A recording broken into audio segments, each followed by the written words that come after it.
Se você tem fibromialgia e suspeita que possa ter também bruxismo, atenção para esses outros sintomas. Então, um cansaço muscular muito grande nessa região, zumbido no ouvido, dificuldade ou dor para abrir e fechar a boca, sensibilidade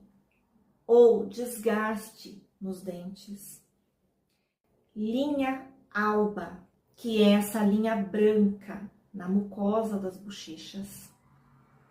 e língua dentada, que é essa marcação